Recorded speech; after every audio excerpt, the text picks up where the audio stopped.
सर्वप्रथम मी व्यासपीठावरती आलेले माझे सर्व मित्र यांचे मी आभार मानतो. खास करून आमिर खान यांना मी फक्त सांगितलं की असा असा ट्रेलर रिलीज आहे आणि आमिर यायला पाहिजे. हो, त्याच्यामुळे कुठच्याही असा विचार न करता मी बघून सांगतो बिंगतो असं काही न करता आमिरने तात्काळ हो म्हटल्याबद्दल मी त्यांचं आभार मानतो. मी तसेच माझे मित्र राजकुमार हिरानी, अभिजात जोशी, आशुतोष गोवारीकर हे ज्या ज्या वेळेला या स्टोरीमध्ये कधी कधी काही अडथळे आले किंवा काही प्रॉब्लेम्स आले किंवा कुठची गोष्ट आली तर अनेकदा आशुतोष, राजकुमार हिरानी आणि अभिजात यांनी त्या प्रॉब्लेममधनं मार्ग काढून आम्हाला दिलेले आहेत आणि त्यांचा खूप मोठा सहभाग या चित्रपटामध्ये आहे. त्याबद्दल त्या तिघांचेही मी आभार, आज आल्याबद्दल आभार आणि त्यांनी चित्रपटाला जे काही मदत केली त्याबद्दलही त्यांचे सर्वांचे आभार. अविनाश गोवारीकर यांनी या चित्रपटाचं फोटोशूट प्रेशरमध्ये का असेना पण केले, पण प्रेशरमध्ये तो चांगलं काम करतो हेही आपल्या लक्षात आलं. तर अविनाश चे देखील आभार. माझे मित्र साजिद खान यांचे देखील मी आभार मानतो की आज ते इथे आलेले आहेत. अनेक माझे मित्रमंडळी इथे आलेत. साजिद नाडियादवाला, मी खरं सांगायचं म्हणजे 2000 साली, मी मुद्दामून आपल्याला ही गोष्ट आज आवर्जून मी सांगणार आहे. 2000 साली ज्यावेळेला मी एका वेगळ्या पक्षात होतो आणि त्यावेळेला मी त्या पक्षामध्ये ज्या काही गोष्टी सगळं सुरू होतं राजकारण, त्या सगळ्या गोष्टीला वैतागून कंटाळून मी एक रिव्हर्सचा गिअर टाकला होता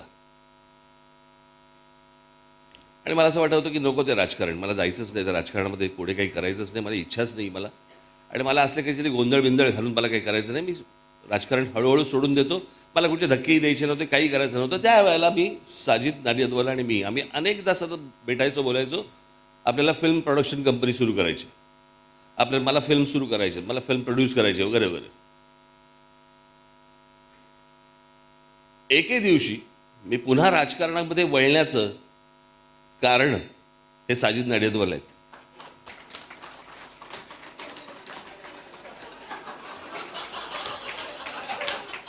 हे एक त्यांचं अंग आहे.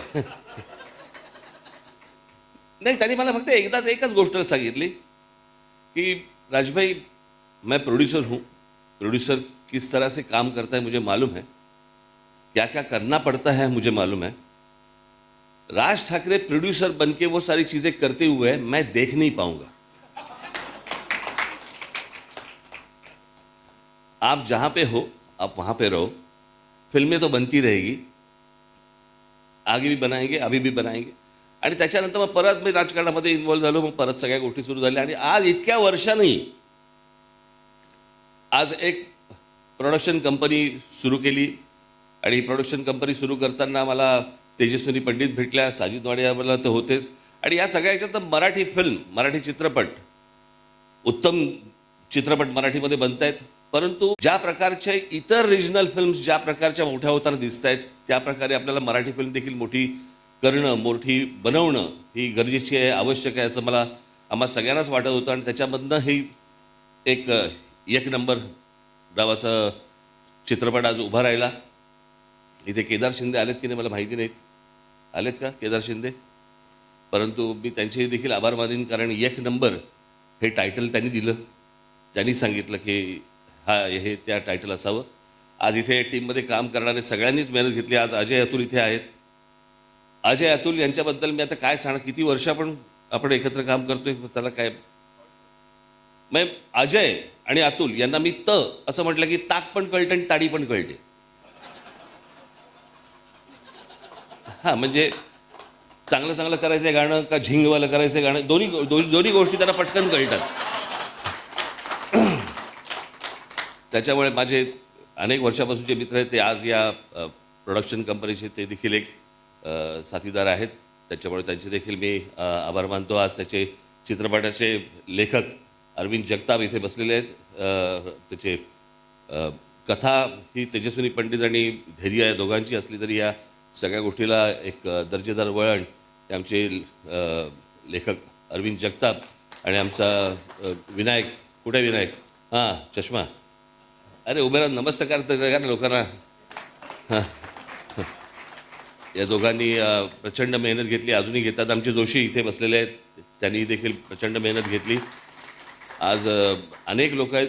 राजेश मापुसकरांना ज्यावेळेला पहिल्यांदा कथा ऐकवली, एक प्रत्येकाचा एक झोन असतो चित्रपट करण्याचा. एक काय म्हणतो आपण त्याला, एक प्रत्येकाचा एक थॉट प्रोसेस असतो की मी या प्रकारे मी चित्रपट करेन.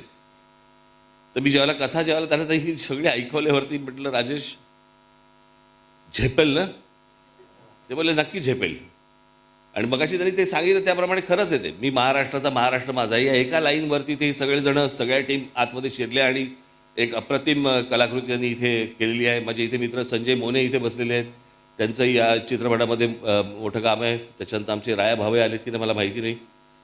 राया भावे असतील, आमचे पुष्कर श्रोत्री असतील, अनेक जण आहेत. माफ करा कोणाचं नाव राहून गेलं असेल तर आमचे अजित भुरे इथे आहेत बसलेले. संजय मेमाणेंना मी खूप सुरुवातीपासून त्यांना खूप त्रास दिला की कशा प्रकारची कलर स्कीम पाहिजे वगैरे. आणि मेमाणेंनी अर्थातच ते उत्तम DOP आहेतच, परंतु मी काही त्यांना त्रास दिला त्याबद्दल त्यांना काही त्रास झाला नसेल अशी माझी अपेक्षा आहे. अनेक लोकांना मी थोडा बहुत त्रास दिलेला आहे, त्याबद्दल मी आजच्या दिवशीच मी जरा दिलगिरी व्यक्त करतो. नंतर सांगू नका. परंतु हा चित्रपट एक उत्तम चित्रपट झालेला आहे. तेजस्विनी, धैर्य हे सर्व, राजेश मापुसकर, अजय अतुल हे सर्व, दुसरे आमचे कुणाल करण ते देखील त्यांनी देखील एक या चित्रपटात एक गाणं केलेलं आहे. त्यांचे देखील आभार मानतो. आणि ह्या चित्रपटाची सगळी टीम, या सर्व टीमला मी मनपूर्वक शुभेच्छा देतो.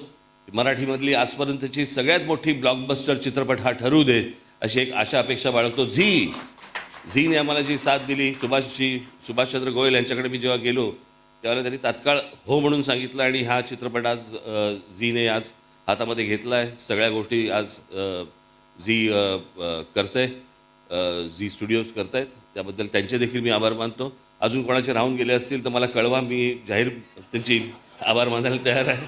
अरे वर्धा भाभी आज इकडे आहेत. मगाशी आमिरने साजिद भाईंना विचारलं की वर्धा, तो बोले हाँ प्रोड्यूसर है. तो बोले क्यों? बोले पुतले जलेंगे तो उसके जलेंगे, मेरे नहीं जलेंगे.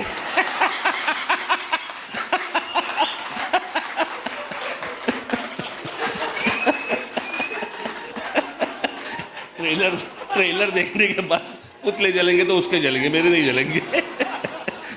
वर्धा भाभी तुमचे देखील मनपूर्वक आभार. सगळ्या अख्ख्या टीमचे आभार. धन्यवाद.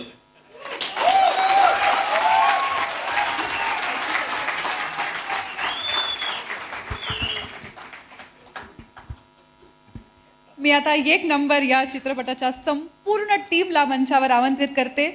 आपण एक समूह चित्र काढून हा क्षण आयुष्यभरासाठी जपून ठेवूया. चित्रपटाशी निगडीत सगळ्यांना मंचावर आमंत्रण आहे. मला प्रत्येकाची नावं माहिती नाही आहेत कारण कोण कोण उपस्थित आहे हे मला माहीत नाही आहे, पण तुम्ही